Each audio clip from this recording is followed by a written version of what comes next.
بسم اللہ الرحمن الرحیم۔ السلام علیکم ناظرین، میں ہوں جیم جمالی اور آپ دیکھ رہے ہیں ڈیجیٹل کے سب سے بڑے چینل نیوز پاکستان کا پروگرام اے ٹو زی۔ ناظرین، کراچی سے انتہائی اہم خبر ہے کہ کراچی میں بھارتی خفیہ ایجنسی را کا بڑا نیٹ ورک پکڑا گیا۔ شہر میں دہشت گردوں کے سیف ہاؤس کا بھی انکشاف ہوا ہے۔ کراچی میں پریس کانفرنس سے خطاب کرتے ہوئے additional I G C T D Sindh Azad Khan نے کہا ہے کہ 18 مئی 2025 کو بدین کے 45 سالہ شخص کے قتل میں ملوث 4 افراد کو 8 جولائی کو گرفتار کیا گیا۔ ملزمان سے تفتیش کے دوران نیٹ ورک کا پتہ لگایا گیا۔ اے آئی جی آزاد خان نے بتایا کہ واردات کی سی سی ٹی وی فوٹیج میں 3 ملزمان کو دیکھا گیا۔ عینی گواہوں نے بھی ملزمان کو دیکھا۔ قتل کے الزام میں 2 ملزمان کو گرفتار کر کے ان کے قبضے سے واردات میں استعمال ہونے والی پستول اور موٹر سائیکل برآمد کر لی گئی۔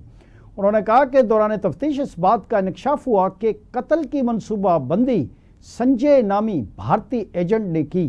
حملے کا ماسٹر مائنڈ سنجیو کمار عرف فوجی ایک خلیجی ریاست میں رہائش پذیر ہے جس نے شیخوپورہ کے رہائشی سلمان کو ہائر کیا۔ Additional I G C T D Azad Khan نے بتایا کہ را نے اس واردات کے لیے خطیر رقم خرچ کی اور سنجے نے اس قتل کو بیرون ملک سے ہینڈل کیا۔ اس قتل پر بھارتی میڈیا نے جشن بھی منایا۔ بھارتی خفیہ تنظیم را نے علیحدگی پسند تنظیم کو بھی بطور ہتھیار استعمال کیا۔ Additional I G C T D Azad Khan نے کہا کہ اس طرح کی دہشت گردی اسٹیٹ اسپانسرڈ دہشت گردی کہلاتی ہے۔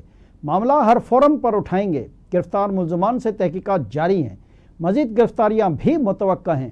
ابھی یہ واضح نہیں کہ گرفتار کیے گئے دہشت گردوں کا تعلق کس لسانی یا فرقہ وارانہ جماعت یا گروہ سے ہے۔ تاہم اشارے یہی ہیں کہ گرفتار دہشت گرد علیحدگی پسند گروپ کے لیے کام کرتے ہیں اور ان کے راہ سے گہرے مراسم بھی ہیں۔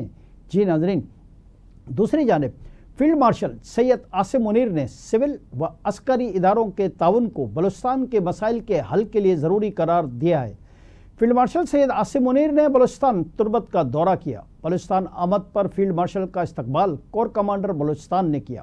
اس موقع پر فیلڈ مارشل کے ساتھ وزیر اعلیٰ بلوچستان، چیف سیکرٹری اور دیگر اعلیٰ حکام بھی موجود تھے۔ اس موقع پر گفتگو کرتے ہوئے فیلڈ مارشل سید عاصم منیر نے کہا کہ پاک فوج بلوچستان کے عوام کے شانہ بشانہ کھڑی ہے۔ فوج امن اور پائیدار ترقی کی کوششوں میں بھرپور ساتھ دیتی رہے گی۔ آئی ایس پی آر کے مطابق فیلڈ مارشل سید عاصم منیر نے قیام امن کے لیے فوجی جوانوں کے کردار کی تعریف کی اور جنوبی بلوچستان کی سماجی و معاشی ترقی کے عزم کو دہرایا اور انہوں نے اچھی حکمرانی، بنیادی ڈھانچے کی ترقی کی اہمیت کو اجاگر بھی کیا۔